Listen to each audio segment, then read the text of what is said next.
Welcome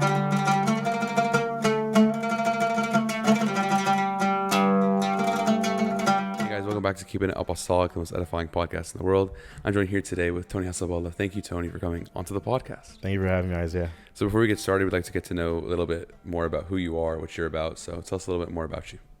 All right. So I was born and raised in Connecticut, a little small state in the New England area. And I was there since I finished my undergrad in 2014. I studied psychology, specializing in mental health. And then I went to the boarding seminary in St. Moses Abbey for about 2 years. And then I served with His Eminence Metropolitan Mb Yusuf. At the time, he was still a bishop, but served with him for like 6 months. And then I was asked to teach at St. Clement Christian Academy in Nashville, Tennessee. And I went back to serving with Siena for a little bit. And then went back to Nashville and did my master's in clinical mental health counseling. And then I moved here to Dallas about over a year and a half ago now. It was June 2023. And I work for it's a Protestant Christian rehab center in South Dallas called Men of Nehemiah.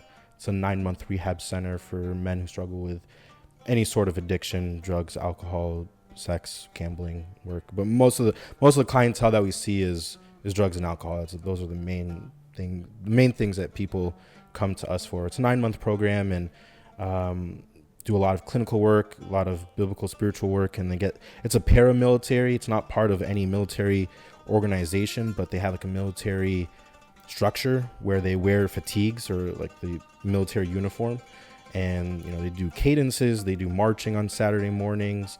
It's to help teach them discipline and structure and organization. But yeah, that's some of my professional background, I guess. So I'd like to ask a little bit more about your spiritual background, just like asking all of my guests about like their faith a little bit. So what I'm going to ask you is, for a lot of us that grow up in the church, it's very easy to fall into like the habit of just going through the motions and just kind of like being at church, but not really being like in church, not being fully present. But for most of us, what happens is that there's come this period of time or this moment in our lives where we just, like, something happens, we decide to take our faith more seriously. What was that moment for you? What was that turning point to kind of really start taking your faith seriously?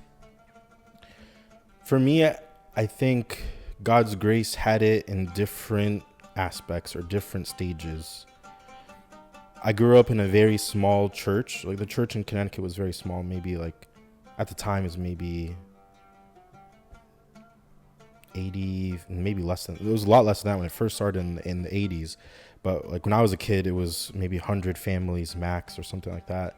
And I grew up in a town where there were no other Egyptians, no other Christians. Like, the only time there was another Egyptian was when I was a freshman in high school and my brother was a senior. So, and even in college, there was maybe like 1 or 2 youth from church, but they were much more along. They were about to graduate, so I maybe had like a semester with them. And so for me, I felt this attachment to the church because even in the school that I was going to, in the town we grew up in, it was predominantly Caucasian. There weren't like many other minorities. So I was basically the minority, not the minority, but like they're, one of the very, very few. And so for me, the church was definitely a place where I felt like I belonged. And I think the initial thing that brought me into the church was the hymns of the church, the rites of the church. Around the age of 11 or 10, 11, that's when I started to explore, the Coptic language. I remember Bundu Bebewi from New Jersey came and taught us how to read Coptic. And then from there, I would spend my time just trying to learn different hymns, although I don't know much at all. But I'm not saying that to, like, I literally mean that. Like, I think I have a certain capacity, but anyways, I think the big catalyst was when I had an aunt pass away in 2004. It was about 5 days before I turned 12. And I think from a young age, I was very aware, very cognizant of my mortality and that one day I would pass away. And then in 2010, another aunt passed away. And it was a cancer. So the aunt in 2004, another aunt in 2010, and I was maybe first semester of college actually. And then a cousin in 2016, also from cancer, and then her mom passed away in 2018 from cancer as well. So I think that was a very big thing. Even His Holiness Pope Shenouda, God rest his soul, in 2012 when he had passed away. Even before that, like I always would listen to his sermons, and that's actually how I kind of began to learn how to speak Arabic again, or because I learned it like when I was a young kid, and then I forgot it. No other Egyptians at school and stuff, so not like kids in Nashville or in Jersey, but I learned it again through listening to his sermons and all that. And then when he passed away in 2012, I also felt like this fondness growing with him, and so those were the big things. And another big thing was the fatherhood of the priest in Connecticut, Abuna Abraham Azmi. Like, he was very involved in just being like this father figure in my life. And then, of course, the boarding seminary. Like, that was a pivotal point, I think, in my life, like you mentioned, where it changes things. So I think, like, I was aware of my mortality at a young age, like at 11, and then when I went to the boarding seminary, it uprooted a lot of things that I had maybe learned, I don't want to say incorrectly, but maybe just kind of going through the motion, like you mentioned. And it taught me how to have a deeper relationship with God. And actually, before then, honestly, like, I thought this whole concept of having a deeper relationship with God was more of a Protestant idea. And if it was all this emotional sort of thing, and God is about, doing what is right and being righteous and holy and living the life of virtue. And then there was a book that I read in the boarding seminary. It wasn't even part of any of our classes curriculum. It was called God and You, Person to Person, by Father Anthony Coniares. He's an Eastern Orthodox priest. And basically, he just got at the core of Orthodox theology, Orthodox Christianity, is this relationship with God. And, the most basic way to call it is a relationship with God. Some, the Eastern Orthodox call it theosis. Some people in the Oriental call it theopoiesis. No matter what term you want to use, at the end of the day, it's still having this personal and intimate relationship with God. And then even after the seminary, like, God continued to work by my professional development through getting my master's in clinical mental health counseling. And from there was a lot of self-reflection and a lot of self-healing that was happening. And a lot of that helped in my spiritual formation as well. So that's a quick, not quick, that's a long-winded answer to a question. So I hope I answered it. No, I think that's a beautiful answer. I think it also leads right into like the topic, which is we're talking today about mental health, and we're specifically going to talk about porn in a minute, which is your expertise. This is your, what you do as a profession. How do you think your faith, and how do you think the church and the growing up in the church, and like you said, the seminary and all these things, how do all those experiences help in your professional life? Well, one of the core things that I tell the guys that I work with is that as humans, we are body, soul, and spirit. And this is a Jewish anthropology of what it defines a human. Greek anthropology says like body and soul, and they use the word soul and spirit interchangeably. Actually, His Holiness Pope Shenouda, in his book What is Man, talks about it briefly, about that difference. But as humans, we're body, soul, and spirit. And so therefore, all these things are functioning together. They're functioning in unison. They're not in a vacuum, meaning they're not separate from one another. So what I do with my body is I can't think or have this misconception that what I do with my body is not going to affect my soul or my spirit, or vice versa. What's happening in my soul, what's happening in my spirit is going to impact my body or so on. And so, and that's a big thing at Men and Nehemiah that we understand and we try to implement, is by having the clinical, which is addressing the soul, the biblical side or the biblical team is addressing the spirit, and the military side is addressing the body, the discipline of like waking up early and keeping things organized and doing those workouts and physical training and all that stuff. And so even in Orthodoxy, we see this unison of the body, soul, and spirit, even in our liturgical prayers. Like, for example, I love sharing with people the Litany of the Sick. When you read in the Litany of the Sick, the priest prays for healing, not just of the body, but of the soul as well, too. Even at the end of the fraction, most fractions will end in something, and I'm just paraphrasing it, to purify our minds, our bodies, our souls, our spirits, our hearts, our understandings, our consciences.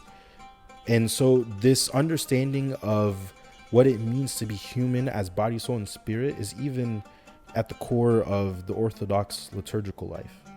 And so for me, that changes how we do things in life. So when I'm working out, for example, it's not just about getting a beach bod or, trying to,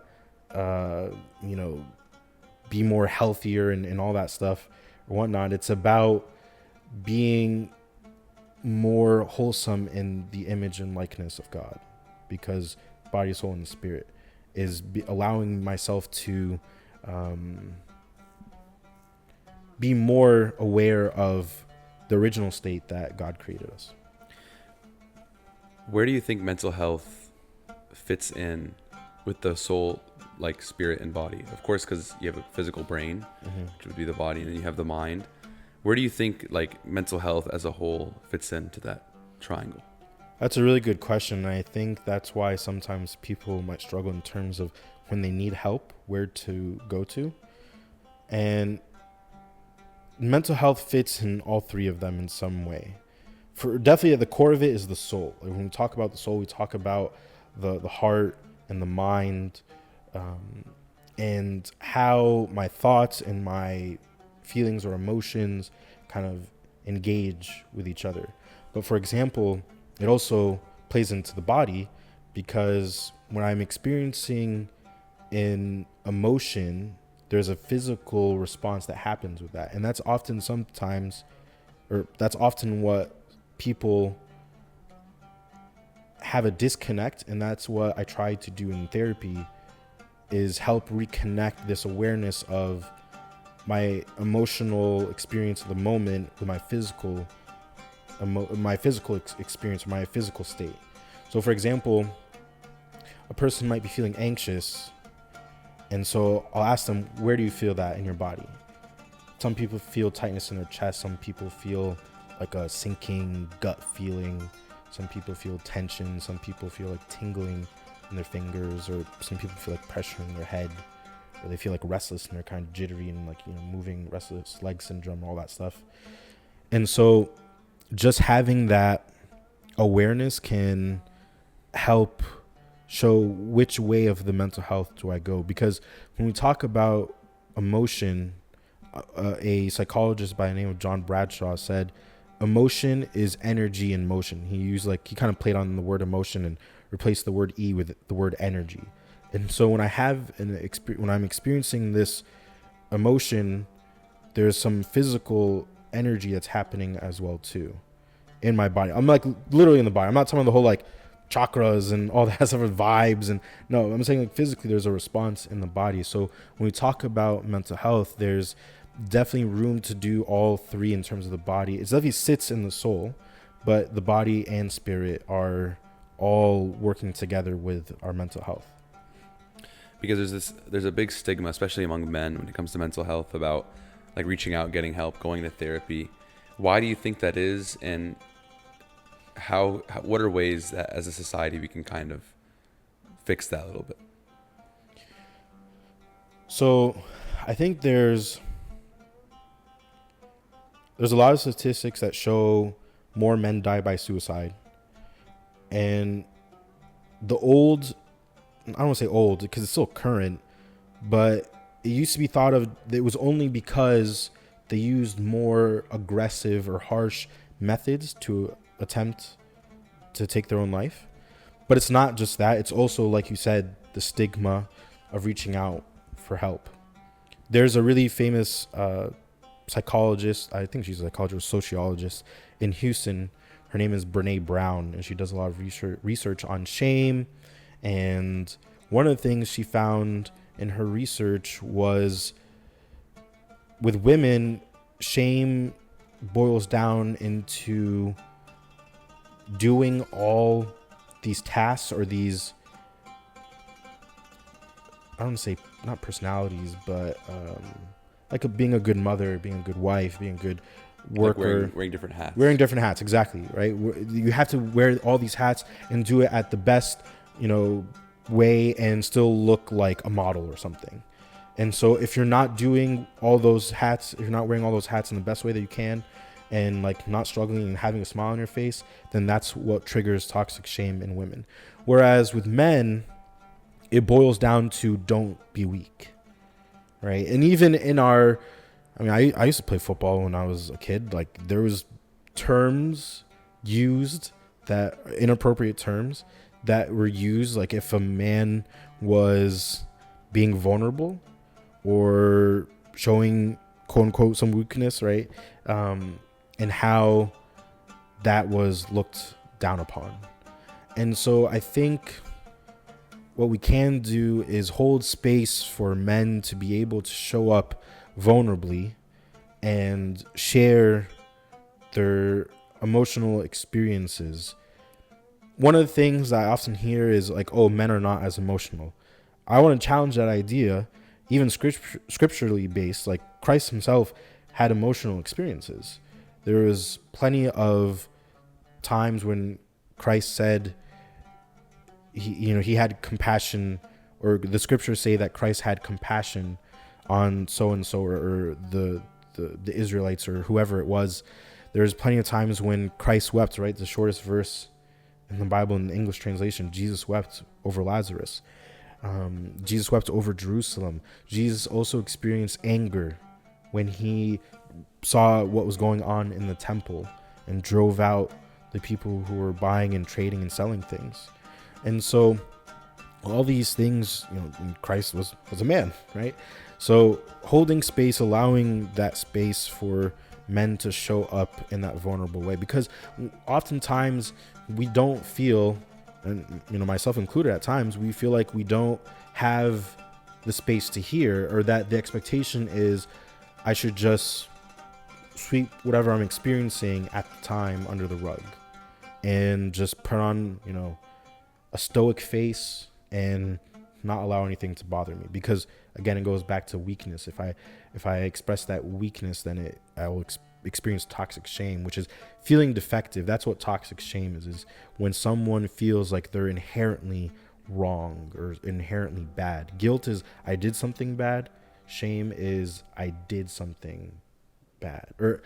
Guilt is I did something bad. Shame is I am bad. Like I'm inherently wrong for having or doing whatever this is.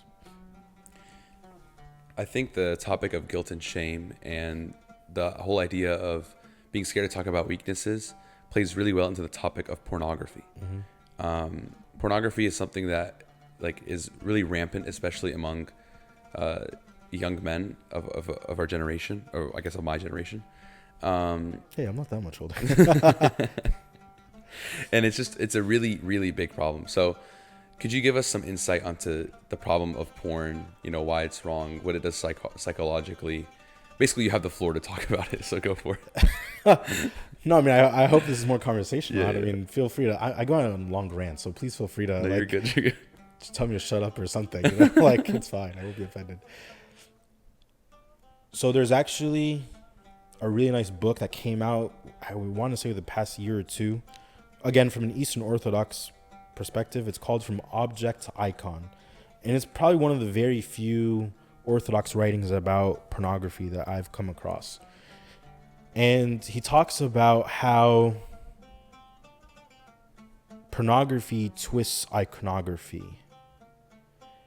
And I think actually there was a Eastern Orthodox priest, I think it's Father Seraphim Rose, he calls pornography the devil's iconography. So in the Orthodox tradition, an icon is a veil that leads us to something deeper. When you say like a veil, like something that covers, and it's still like see-through, there's some transparency in it that leads us to a deeper meaning. And so this book, basically, to sum it all up, talks about how pornography changes something that God created as a veil between husband and wife, like the deep, intimate relationship, the sexual relationship between a man and woman, between a husband and wife, into a mask. Because a mask covers completely, versus a veil, you can still, like for example, like you think of like a bride's veil. It's maybe not in our tradition as much, but like, or maybe in general, I don't think even in Protestant churches they use it as much, but where the bride would have the veil over her head, but you could still somewhat see through, and then she would take it off and then it would be revealed. And so God created us as sexual beings to have this unity, right? When we talk about being one flesh, it's literally being one flesh in the act, in the way that God created a man and a woman, respectively. And so pornography twists and changes that depiction of what God meant to be about love, about selflessness, about caring for the other, into something that's merely about pleasure, that's merely about my own desires. And then from there, it becomes more about me than it does about the other person, and then about sacrifice with this other person, giving myself to this other person. Another way that, or analogy that I've heard and I use, is pornography is like a microwaved meal versus like a Thanksgiving meal, or if like after the feast or Eid and stuff like that, right? Your mom and your parents are cooking in the kitchen and they're getting the turkey or the wara inab or makarona bashamel, all that stuff, or whatever it is that they're cooking. It takes time, it takes effort, it takes energy that they're putting into it. Versus a microwave meal, like Hungry Man or Lean Cuisine, whatever, you just put it in the microwave for like 5 minutes and that's it. So that's what pornography is. It's like this cheap love, and it's caused a lot of, not just men, honestly, even women. And that's actually a big thing with pornography, is now that it gives the opportunity for women to go down this rabbit hole and develop unhealthy habits. When we talk about pornography, they often talk about like what we call the AAA engine: accessibility, anonymity, and affordability. Accessibility, now the internet pornography, it's rampant. Before, when I was in Nashville, I worked with guys, I worked exclusively with sex addicts. And a lot of the guys were a little bit older who struggled with pornography describe how they actually had to go a little bit out of their way to get the pornography. It was like a VHS or a magazine or something. They actually go to a store. Whereas now, you have a phone, you have an iPad, you have a laptop, instant access. And that's why we're actually seeing the age of exposure to pornography decreasing. Guess how old do you think the age of exposure to pornography is? Like the average? Yeah. 12. Younger. 10. Younger.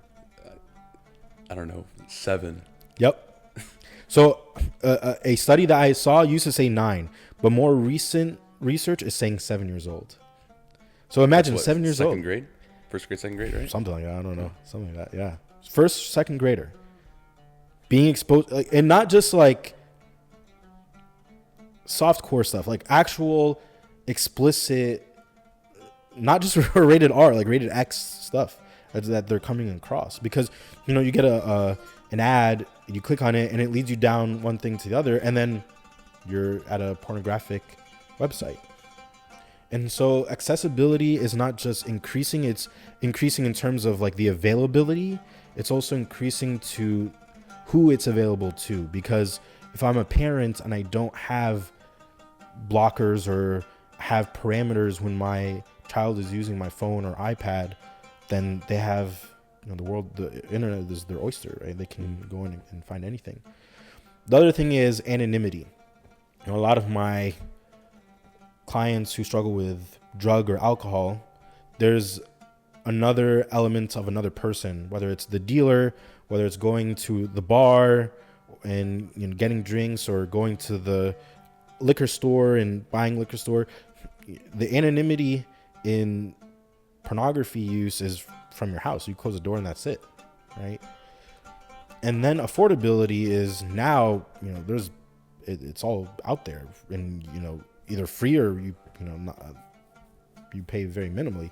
And it's actually ironic how, even though there's the research shows of how much there's free material out there, that people still will spend thousands and thousands on pornographic websites. Why do you think it is that even though there is there is a lot of free material that people could, whatever, why do they pay for it? Like, what is the point of paying for it? It's the advertising, I think, that people talk about in terms of like wanting these certain exclusive. And some people develop an addiction and they never spend like a dime. But it's definitely the play on the psyche of something is behind this like closed door, and so the curiosity. And there's development with this addiction as well too. Just like with drugs and alcohol, person might start off smoking cigarettes, and they might start off smoking marijuana, and then because they're called gateway drugs, and then people build up to like cocaine, crack, meth, other sorts of substances that are more hardcore. And then the same thing with pornography. Like a person might start off, watching whatever type of porn or certain pornographic websites, and then they progress to certain ways of acting out and certain ways of, like, for example, like there's pornographic websites where it's like pre-recorded and all that, right? You're just like on YouTube, you're watching a recorded video, whereas there are now pornographic websites where like you're watching a live stream or something and you have to pay for that. And then there's like prostitution and all that other stuff that comes along. And so there's a progression as well to this addiction, because at some level any addict builds a tolerance and they need more. And so when people build a tolerance, they'll pay out to get more, because it creates a high, or a higher high, if you will. When you're talking about like that progression of like addiction, of course it's like a very terrible thing, especially when people are exposed at such a young age. And a lot of kids find themselves so deep in before they even realize what they're doing. What do you say to younger kids like that who just end up falling into these things and they have no idea what to do? How do they get out of it? How do they kind of stop those habits, especially as their body is changing and as they're starting to develop those really intense like sexual desires, sexual drives? How do you kind of mitigate that? One of the things that I mentioned is to not have shame. Going back to like our conversation about shame and how shame shows up in so many different ways. When it comes to just sex or sexual experiences or desires, a lot of people experience shame. Like even if you look in the scripture, a lot of stories in the Bible surround the shame piece of whatever experience the person was having, whether it was Old Testament or New Testament. For example, King David, when he fell into sin and with Bathsheba, and he felt that shame with that. And then the Samaritan woman, or the sinful woman. So there's a lot of shame that's surrounding that, and that's a big thing that I think God is trying to call us out of. And this is actually something that Adam and Eve experienced from the beginning. when they ate from the fruit, what does scripture tell us that they experienced? Shame. They felt ashamed of their nakedness. And so this shame around something that they experienced like sexually was something from that our forefathers have experienced, and it's something we've struggled with ever since day one. And so the first thing is to tell someone, share it, like share with your father of confession. I think that would probably be the best person, because they've probably heard of it from hundreds of other people. I know a priest in Nashville called it a cancer, basically, talking about pornography, called it a cancer, basically, and that he has very minimal people who confess to him that have not engaged in pornography. And so just sharing that alleviates the shame. That's why AA, Alcoholics Anonymous, a 12-step program where people go and they share their struggles with alcoholism. There's also different variations of it. Like there's SA, Sexaholics Anonymous, and then there's NA, Narcotics Anonymous, CA, Cocaine Addicts Anonymous.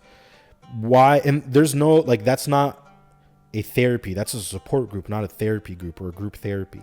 There's no mental health professional or therapist or counselor there. It's just a group of men or women, or sometimes it's co-ed, who are there, who need support in whatever their addiction is. And the reason why those groups are so supportive is because it helps alleviate that shame that a person experiences. Because when I experience toxic shame and I feel like I'm defective, it creates this isolation, and it prevents me from reaching out, and prevents me from asking for help, because it makes me think that I'm the only person that's struggling with this, or I'm the only person that is this messed up, that's doing this addiction or struggling with pornography or whatever. So just reaching out in itself can help alleviate this struggle. I agree 100%. I think when it comes to, dealing with any addiction, but specifically when it comes to pornography, it's about like being able to talk about it, but also like in the right way. I think a lot of times we sometimes, at least as youth, like we struggle to talk about things in an open way without either talking about it too openly, or like making fun of other people or picking at others for like the way that things they're doing or whatever. Even though like probably the majority of the people in that conversation struggle with pornography. But talking more about like porn as a problem itself, pornography creates this sort of like when thinking like of like a long term, like obviously like in the short term, like it's bad, of course, to watch porn and to do any action with it. But the real problem comes with the future implications of watching porn. What are those future implications 10, 20 years of people who watch porn when they're in middle school, high school? What can that do for them what can it take away from them in the future? That's a really good question, because a lot of times people might be like, what's wrong with porn? Like, I'm not hurting anyone. That's a big thing I hear often. People are like, oh, well, it's not like I actually went out. Even married people who struggle with it, they've said like, well, it's not like I'm going out and having an actual affair with someone and physically with someone. And there's an organization called Fight the New Drug. It's a secular, non-legislative organization that's looking to share the research about the effects of pornography. And the reason why I say that, and the reason this is part of like their whole marketing thing, is because it's important that it's not biased. Because some people would be like, oh, they're just a bunch of like Christian prudes or something, and they just are uptight and they don't want people to have fun or whatever. But because it's secular and non-legislative, it helps show that no, this thing actually does create issues. So they talk about, and there's a 3-part documentary. It's called Brain Heart World, and it's free for anyone to watch online. What I usually do is I do it with youth meetings, and I'll do like a discussion. It's about 30 minutes, give or take, each section. And it talks about how pornography affects the brain, how it affects the heart, and how it affects the world. So basically, how it affects the brain is how it affects the individual on an individual level, how it affects the brain. And just like any addiction, pornography plays on the prefrontal cortex of the brain, with what we call the midbrain, and we're the reward center of the brain. Whereas things that we do, or we desire to do things, or what we're motivated to do, things that help us basically stay alive and its preservation. And so addiction, pornography specifically, hijacks the brain, the prefrontal cortex, which is involved in different decisions, higher level of thinking, personality, emotions, thought process, is all in the prefrontal cortex. And so what happens is pornography starts to hijack the brain, and a person's not able to mitigate or to tolerate discomfort for some time. And so they will end up falling into addiction because they want to feel that pleasure or that high. Another thing that this organization, Fight the New Drug, found with how pornography affects the brain is how it affects the heart. And meaning how it affects not just intimate or romantic relationships, but how it affects close relationships like family members, friends, your coworkers, your fellow students, all that stuff, and how that relationship is also impacted. And they found a study with butterflies. They had male butterflies and they had female butterflies, and then they created these fake female butterflies that were much bigger than life. It's called the supernormal stimulus. And they found that the male butterflies, the real life male butterflies, would actually mate with the fake butterflies because they had like bigger wings, like their color was more accented or was more kind of brighter. And they found that the real life male butterflies would rather attempt to mate with the fake cardboard butterflies, even though there were still real life butterflies there. And so what pornography does to the brain and heart, because it cascades on itself, is it affects what I think is reality in terms of the relationship between a man and a woman, between what sex looks like, and how, different ways that, a person expresses that love. And so it turns it into love on demand, right? Instead of having to put in the work into a relationship, like the energy, the effort, the sacrifice, it's more about that selflessness. And so not just the relationship, but also like what I see as normal in terms of the human body. Because a lot of times these things, like either the people in these videos have had plastic surgery or some sort of procedure done, or it's touched up on video and edited and all that stuff. Maybe you can edit and give me some hair after this, but that's the reality of the technology that we have now. Stuff is edited, and many people talk about how like things are edited online and media and so on and all that. And so it creates this false image of what I think is true beauty, or what I find even attractive. So over time, what happens is people will build an attraction to this false reality that they have in their head of how a woman or a man should look like, and only pursue that. And then how the brain affects, or how porn affects the world. The pornography affects the world in the sense that when you take a person struggling with pornography, a family that's struggling, not like each person in the family, but like when it's at the family level, and multiply that by millions and billions of people, that creates this whole issue where you have sex addicted cultures. For example, you can see it here down in Dallas, you can see it in Nashville, you can see it in Florida, you can see it all over in the States. You see billboards that have some sort of sexual connotation, because now this idea of sex sells. And so people use sexual desires to sell, and that's because we're feeding this pornography industry or pornographic industry by the consumption and the need for it. And then that also feeds sex trafficking or human trafficking. And this goes back to this idea of people might think pornography is not hurting anyone. That's the biggest lie a person can tell themselves. And I don't blame them, because it's not like they're looking up the research of how pornography affects sex trafficking.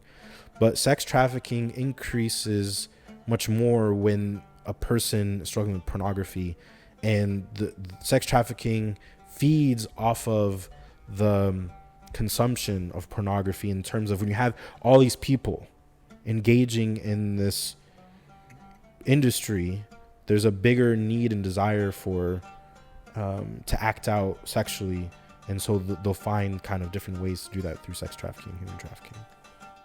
I think, like you said, like the impact that it has on the world and the society that we live in is a lot more profound than we'd like to admit. And I think even more than that, like the fact that the propagation of having a pornographic society and a sexually driven society is like, what does that do? That also allows kids to see it more often. And like we talked about earlier, like seven years, the number 7 is still stuck in my head. Like, that's crazy. Mm-hmm. What is the long-term effect of like a 7-year-old being exposed to pornography versus if they were like 21? Or is there not really a difference? So what happens is, and let me refer to what we call the building blocks of sexual addiction. Mark Laser, he used to be a pastor, and he actually ended up having an affair with one of his parishioners, and he struggled with sexual addiction, and he ended up in recovery and all that stuff. And he ended up changing his life and became a professional counselor and a therapist, and dedicated his life to working with sex addicts. He's actually passed away. I'm not sure when he passed away, but he's passed away now. He talks about the building blocks of sexual addiction being fantasy, pornography, and then masturbation. So when you have a child engaging with pornography, that plays on their fantasy. So when we say fantasy is basically thinking about things in your head, right? Like you can, like fantasy football, for example, right? Like you're fantasizing about, these players together scoring different points so that way you can beat your opponent or something like that. Even like Madden has it now, where like you can like become like a star player. NBA 2K I think has it now, where it's kind of like this fantasy idea of living out something that might not actually happen in reality. Another word for fantasy is daydreaming. We daydream about certain things. People daydream about becoming an astronaut, becoming a police officer, a firefighter, becoming a doctor or an engineer or a lawyer, whatever those 5 jobs you could only have as a Middle Eastern child, right? And so what ends up happening is when kids are exposed to pornography so young, this is what ends up being the thing that they're fantasizing about. A sex addict is going to think much more about sex than a person who isn't an addict.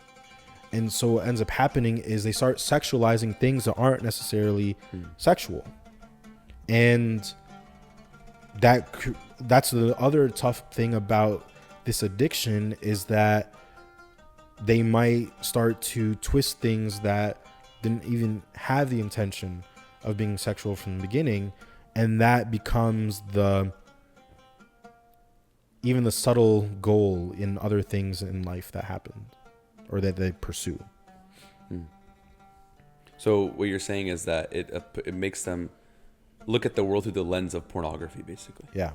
It looks at people as objects rather than icons, going back to that book. And people are more about my sexual gratification than looking at them as the image and likeness of God. So how do you recover from that? How do you take those steps for recovery at whatever stage in life that someone is like addicted to pornography or masturbation?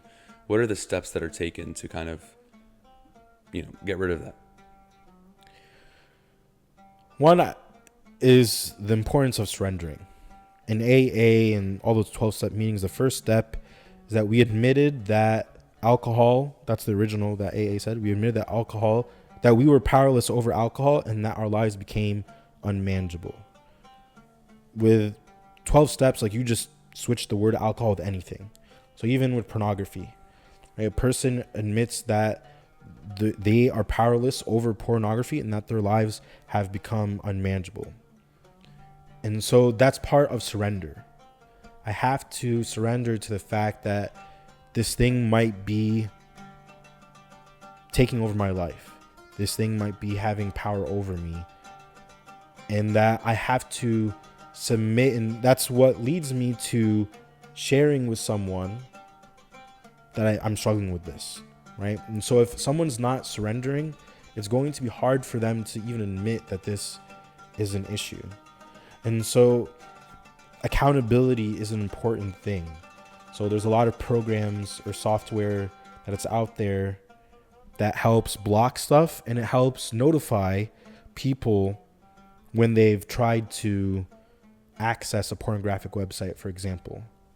And so there's like Covenant Eyes, there's Accountable to You. There's some other ones that clients have told me that they've used. But there's plenty of blockers, even like on iPhones or Android phones, like in the settings itself, like you can block certain things. And so having that accountability, having that other thing. The thing I really want to stress on, though, is that addiction's not what you're running to, it's what you're running from. And that's the biggest thing that I don't think people who struggle with addiction or family or loved ones of addicts always keep in mind, because they're focused on the fact that, oh, they used meth or they used crack or they used pornography. It's not about what they're running to, it's about what they're running from. A famous psychologist, his name is Patrick Carnes, in the field of addiction, he called addiction the illness of escaping reality. And so when reality becomes so overwhelming for me, and remember that, like I was talking about that physical energy that emotions come with, when that becomes so overwhelming to me, I run to the porn, I run to the meth, I run to the marijuana, or food even, or gambling, right? Or even work, right? Workaholism. And so if I have this in mind that addiction's not what I'm running to, it's what I'm running from, I'll ask myself, when someone's feeling the urge to use pornography, what am I running from in this moment? What am I trying to avoid dealing with at this moment? Is it anxiety about a test? Is it anxiety about a career or a job or a project at work? Is it anxiety about, some taking a next step in life or moving or traveling or something like that, right? And it's not just anxiety. There's other things, hurt, loneliness, anger, sadness, grief, all these other experiences. And the other thing is that the opposite of addiction is not recovery, it's relationship. The opposite of addiction is not recovery, it's relationship. Because addiction by default is isolating from other people. And a big thing that I focus on my guys is learning to have healthy relationship with others and learning to have a vulnerable, intimate relationship with people who are safe, that can hear us, who can allow us to open up. And so if a person is able to have those like couple things in mind, they can be on their way in recovery if they're more aware of what they're avoiding or what they're running from, and they're learning how to be in a relationship. I love that. And I love the point you made about how addiction, the opposite is not recovery, but it's relationship. Because I think that without, like, we are relational beings. We are made to have friendships. We're made to have relationships. We're made to be around other people. And so to not do that and to try and like fight it yourself, it's a very losing battle. Yeah. Like it's not even uphill. It's like a 90-degree angle. Like there's no way to get up that hill. So yeah, I agree 100%. Yeah. It's ironic that like you are bringing up this, because I watched the episode with Abuna Anthony, and he was talking about that in the beginning about us being relational beings. And that's something that I'm always harping on with my guys at work, is that and even in the service, like when I'm asked to give talks and stuff like that, I really harp on this idea of how we are created for connection. We are created for intimacy. John Bradshaw, that psychologist I mentioned earlier, he played on the word intimacy. Into me you see, right? So into me you see, or to have intimacy is to allow people to see into me and for me to see into other people. And often when I tell people real intimacy, and oftentimes people think of the word intimacy and they think sexual intimacy, but intimacy is just a word that means connected. There's different types of intimacy. There's sexual intimacy, there's emotional intimacy, physical intimacy that's non-sexual, spiritual intimacy, intellectual intimacy, recreational intimacy, social intimacy. So these are all different types of intimacy that people can have. And so in real intimacy is learning to allow myself to be seen in that moment. Often I sound like a broken record to my clients when I say this, and they actually get on me. They're like, yeah, we know, like you keep saying, but because I can't emphasize it enough. Intimacy is not about just sharing my trauma or sharing like my childhood experiences. It's about showing up in the moments when it feels overwhelming, when it feels like there's a lot of hurt or fear or loneliness or sadness or anger or guilt or shame.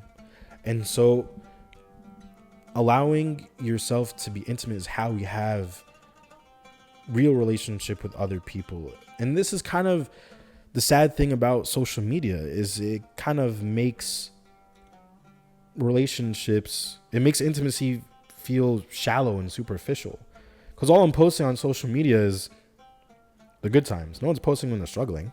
And so it then causes us to create this false narrative about someone else's life. This is why I got off social media. I've been off of it since like Memorial Day weekend. Thank God. Like, it's actually ironic because a couple of my friends here went to an engagement in another city, and I jokingly asked, like, did she say yes? They're like, yeah. I'm like, I have no idea. I have no social media, because obviously when stuff like this happens, people post it and you see all that stuff. But I didn't see, so I was like joking around with them and asking, like, I have no idea if she said yes or not. She said yes, thank God.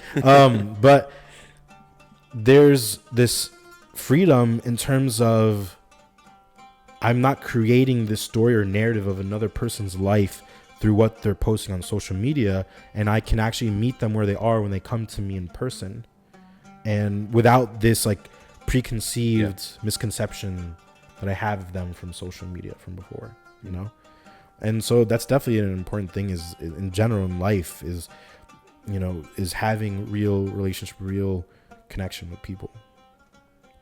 I think it's a great way to end that off. Nice. Anything else you want to say? No, I just think it's great that what you're doing and interviewing different people, and I know you've interviewed different clergy and different people in different cities, and so just God bless your service. Thank you, I hope you see, I think you see this as a service. Yeah, of course. And so I think it's awesome that you're doing this and going out there. So hopefully God blesses this service and continues to grow. Thank you, Tony, and you as well with Men of Nehemiah. I think, like, just a quick little tangent, I think therapy is a very, very good thing. It's a very positive thing.